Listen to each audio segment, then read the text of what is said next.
Hola, buenas tardes. El día de hoy vamos a hablar sobre la epidemiología y factores de riesgo para el cáncer de mama, que es el segundo tema del temario de mama. En cuanto a la definición que da las guías del CENETEC del 2017 sobre el cáncer de mama, es un crecimiento desordenado de las células que se encuentran en los conductos o en los lobulillos mamarios, pero que tienen la capacidad para hacer metástasis. En cuanto a la epidemiología, vamos a hablar sobre la mundial, la de América Latina, la de México y la de Jalisco. En cuanto a la mundial, bueno, tenemos que el cáncer de mama es el tumor más frecuente en las mujeres en todo el mundo. Tiene una incidencia de alrededor de 1.7 millones de casos y una prevalencia de 6.2 millones.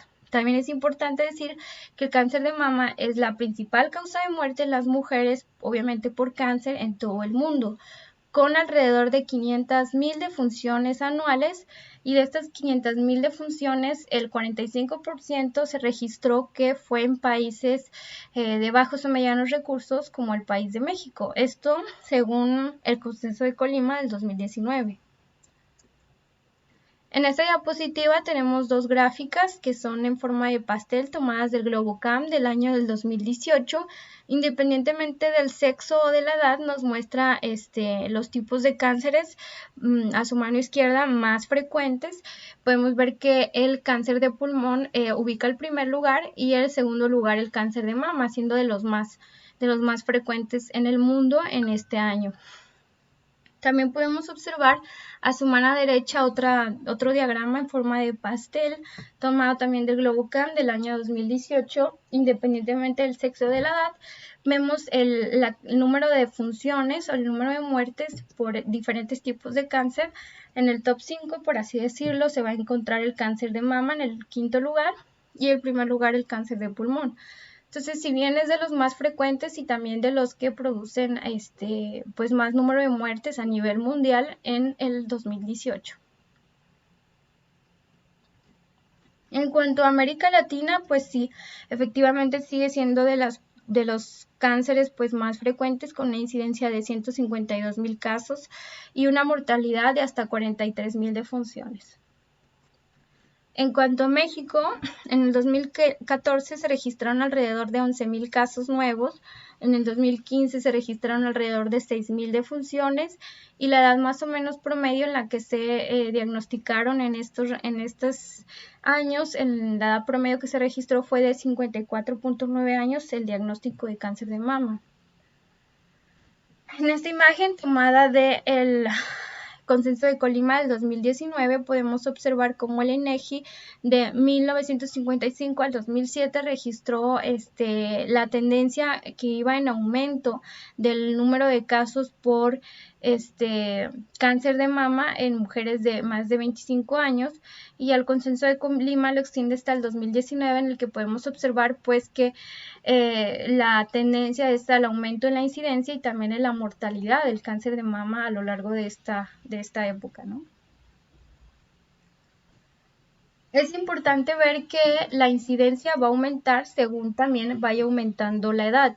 En México se dice que la expectativa de vida en los hombres es de 75 años y en las mujeres de 77 años, con una expectativa de vida aún mayor que en otros años.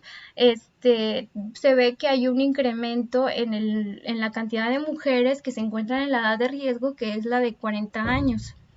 Y se espera que, por ejemplo, para el 2020 hay alrededor de 30 millones de mujeres en este rango de edad.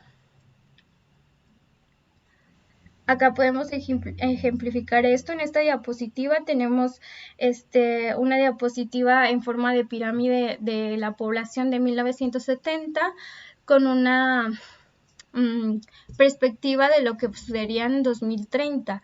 Del lado izquierdo tenemos a los hombres y del lado derecho a las mujeres. En 1970, de color negro, podemos observar que la mayor cantidad de las mujeres y hombres se encontraban entre los rangos de los 0 a los 25 años, por así decirlo. En el 2010, de color gris claro, podemos observar cómo la mayor cantidad de las personas se encontraban entre los 20 y los 50 años, y se espera que para el 2030 la mayor cantidad de mujeres y hombres en rangos de, por ejemplo, los 40, a los 60 años va a haber mayor cantidad de personas en este rango de edad. Ya en México, se diagnostica en una media de edad de 52.5 años. Ya hablando más de nuestro estado, del estado de Jalisco, acá en esta diapositiva tenemos una imagen de un diagrama, por así decirlo, con barras grises y una línea apuntada de color negro, en la que podemos observar, por ejemplo, cómo en los estados del norte de la República y en los estados del centro de la República tienen mayor incidencia de cáncer de mama, y los estados del sur de la República tienen una menos cantidad de incidencia de cáncer de mama. Pero de la línea punteada de color negro habla sobre la marginalización, es decir, de la mayor cantidad de pueblos indígenas en este tipo de estados. Por ejemplo, en el sur vemos que de color negro los estados con mayor marginalización, por ejemplo, Chiapas y Guerrero, pues aunque tienen menos incidencia del cáncer de mama, sí tienen personas con más marginalizadas, porque tienen mayor cantidad de pueblos indígenas, comparado por ejemplo con el estado de Jalisco y la Ciudad de México, que no tiene tantos pueblos indígenas, pero sí una alta incidencia de cáncer de mama. Esto se debe, por ejemplo, o tiene la teoría de la occidentalización del estilo de vida. ¿Qué significa esto? Que, bueno, los estados del norte y del centro de la República tienden a tener un estilo de vida más occidentalizado las mujeres, es decir, ya no tienen tantos hijos o no tienen hijos, ya no dan lactancia materna, tienden a trabajar y por lo tanto tienen una vida más sedentaria y con mayor ingesta de carbohidratos. Todo eso propicia el sobrepeso y la obesidad, y pues tenemos mayor número de casos de cáncer de mama comparada con mujeres indígenas del sur de la República, que sí tienen muchos hijos o dan lactancia materna y no tienen este estilo de vida tan occidentalizado, sino que tienen que cultivar su comida, y estas cosas pues son más naturales. Y pues esto se ha visto reflejado en México, sobre todo en el estado, por ejemplo, de Jalisco, que tenemos una gran cantidad de mujeres, como lo podemos observar aquí, una incidencia bastante alta, pero de pueblos indígenas es bastante baja.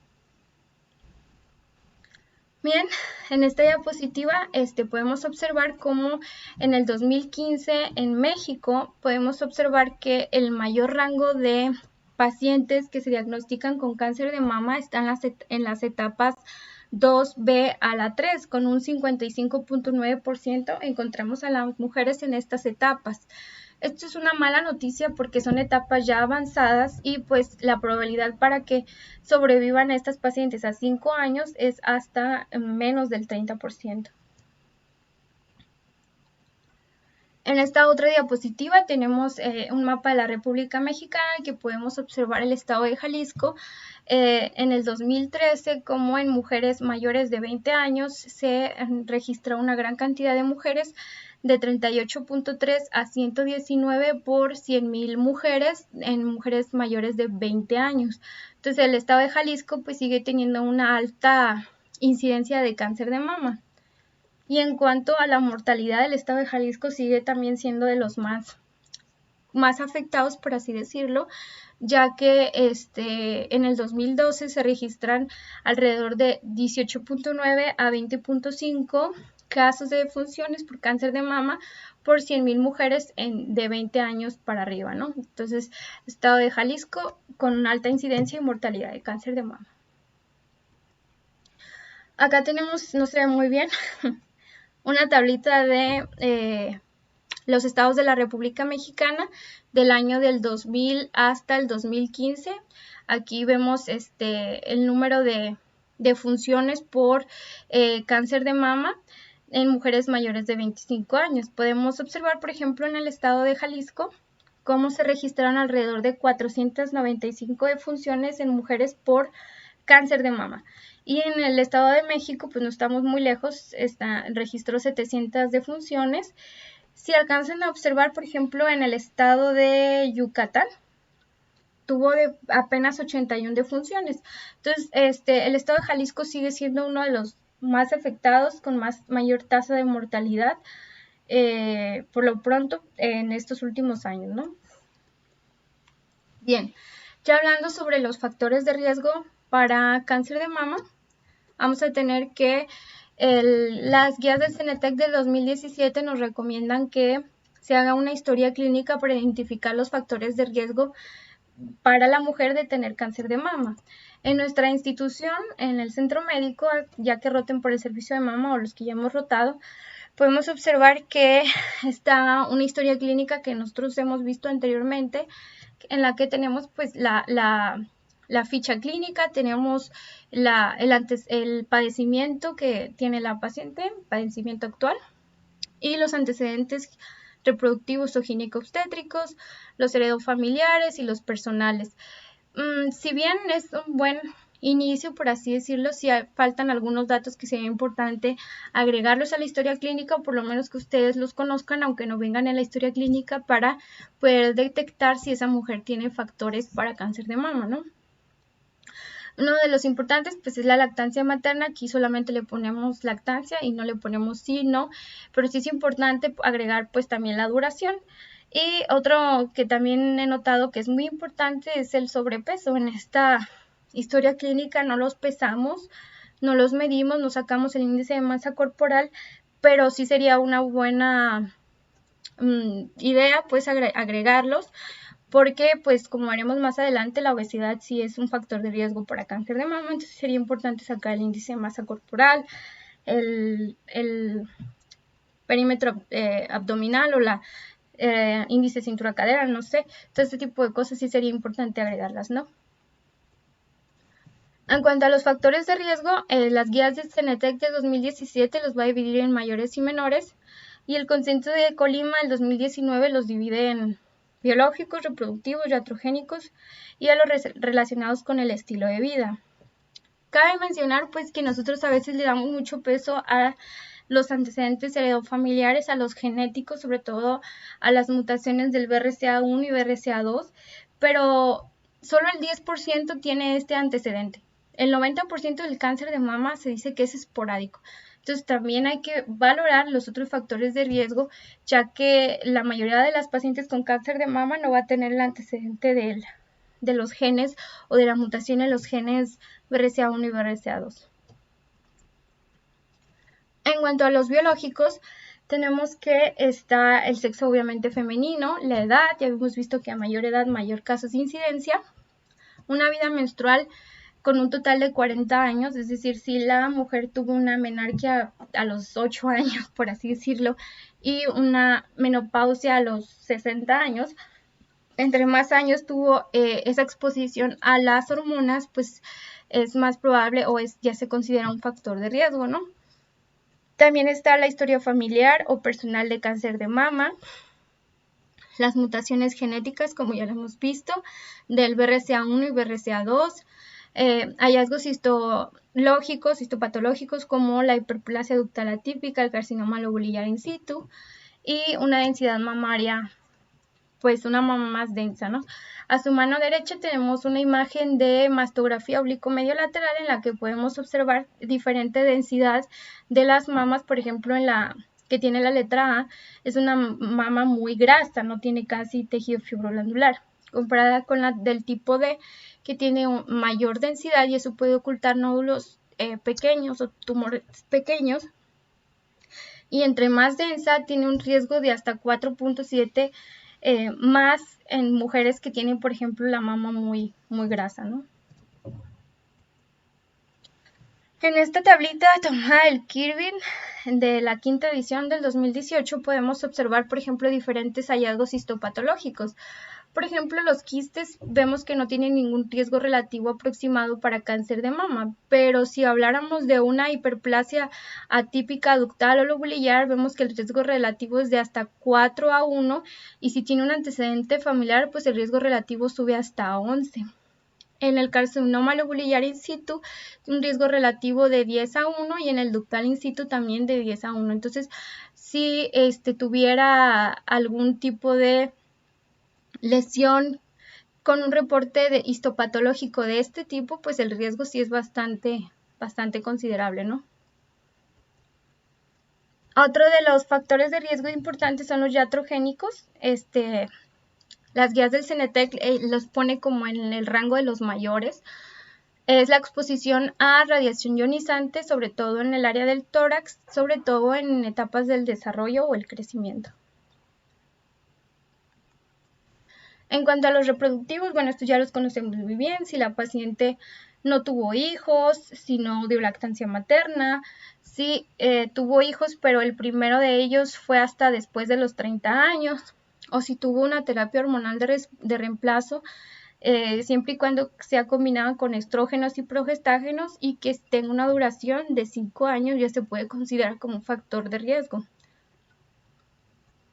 Es importante ver que hay una reducción del riesgo en mujeres que tuvieron 5 o más bebés de hasta el 38%. Si las mujeres tienen hasta 3 nacidos vivos, hasta 3 bebés, tiene una reducción del riesgo de cáncer de mama en un 32%.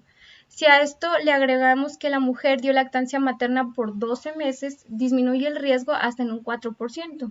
Y es importante saber que este tipo de efectos protectores se pueden sumar y pues obviamente potenciar el riesgo, el factor protector.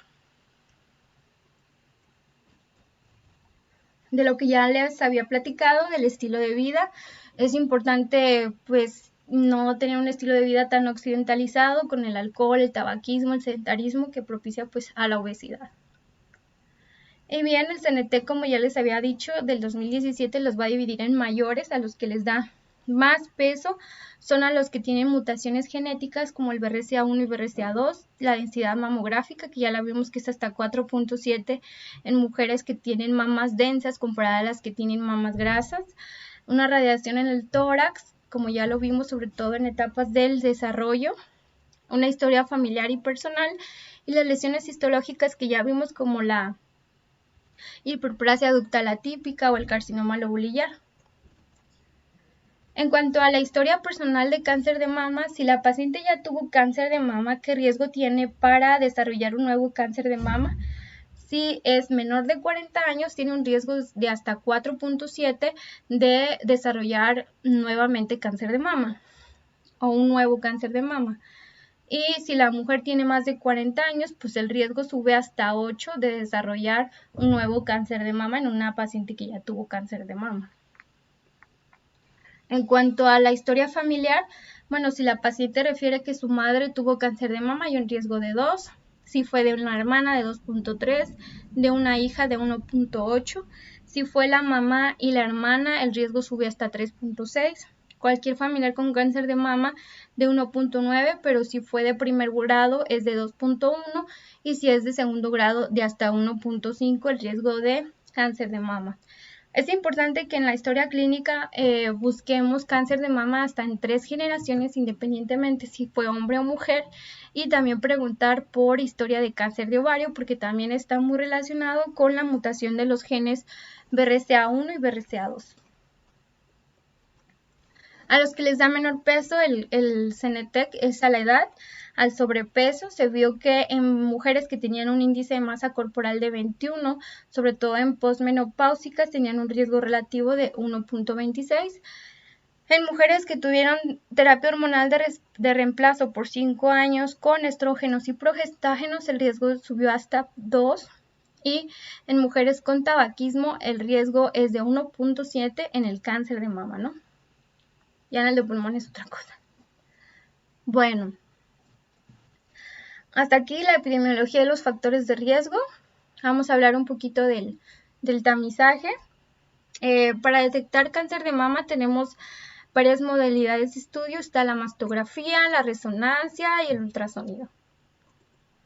En cuanto a la mastografía, es el único método de estudio que puede disminuir la mortalidad de un 21 a un 30%, siempre y cuando la mujer registre un seguimiento de 6 años realizándose este estudio. Tiene una sensibilidad del 77 al 95% y una especificidad del 94 al 97%.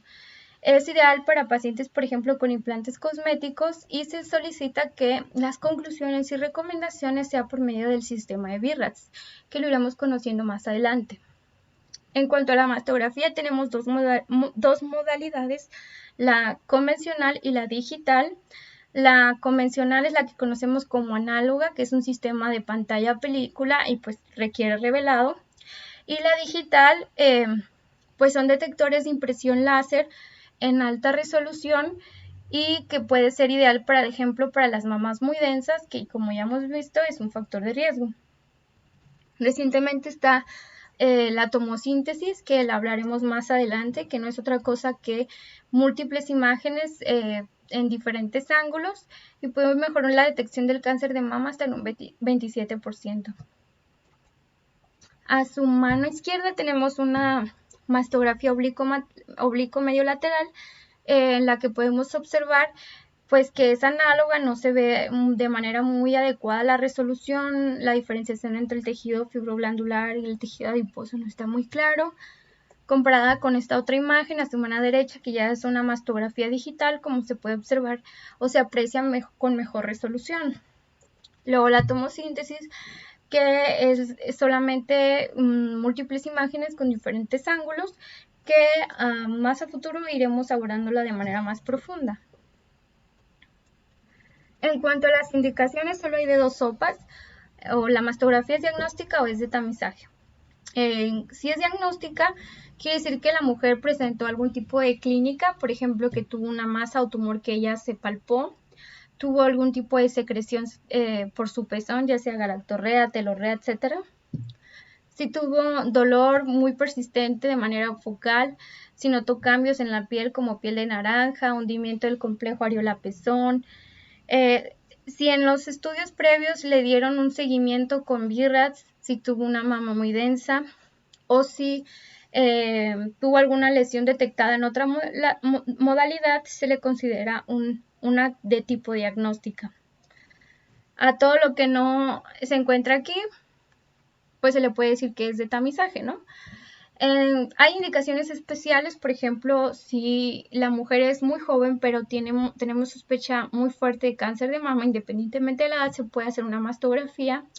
Si tuvo un antecedente de algún familiar con cáncer de mama, se puede hacer la mastografía en mujeres a partir de los 30 años o 10 años antes del diagnóstico del familiar más joven que se le detectó el cáncer de mama, pero nunca antes de los 25 años. O si tuvo una biopsia en el que le reportaron alguna lesión de alto riesgo, por ejemplo, las que ya vimos de hiperplasia ductal, carcinoma lobulillar y eso, pues sí se puede realizar la mastografía.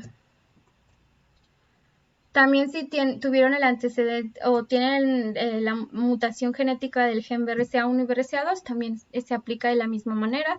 Para las personas que tuvieron un reporte histológico con lesión sospechosa, como los que ya vimos anteriormente, también se puede hacer la mastografía, independientemente pues de la edad.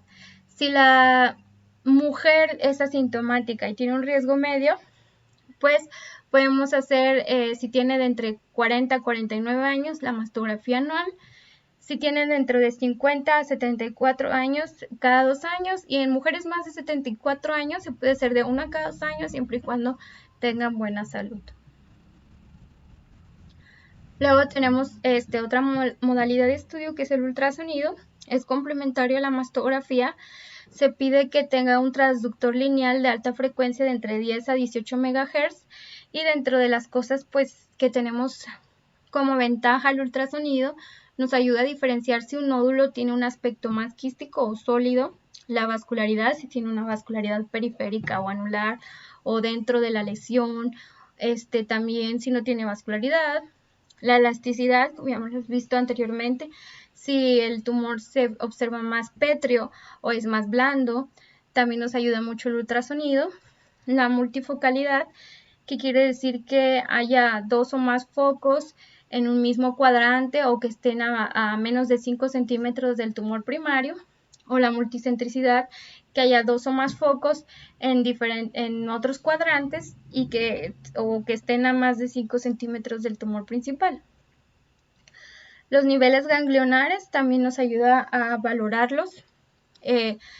ya irán conociendo, o los que ya saben, cuáles son las características de un ganglio que es atípico o sospechoso, y según esas características también en qué posición anatómica o en qué nivel anatómico respecto al músculo redondo, hasta respecto al músculo pectoral menor, qué localización le podemos dar, y todo esto según el nivel que nosotros le demos, pues va a influir mucho en la terapéutica que va a sufrir la paciente. Si solamente se le da quimioterapia, radiación, o si se puede hacer la cirugía, etcétera, ¿no? El ultrasonido también nos ayuda para valorar los ductos, el componente intraductal. Por lo general los ductos se ven así como anecoicos y tubulares, por así decirlo. Y si vemos alguna lesión dentro de alguno de esos ductos, si aparte tiene vascularidad, todo eso, el ultrasonido nos puede ayudar a valorar muy bien los ductos.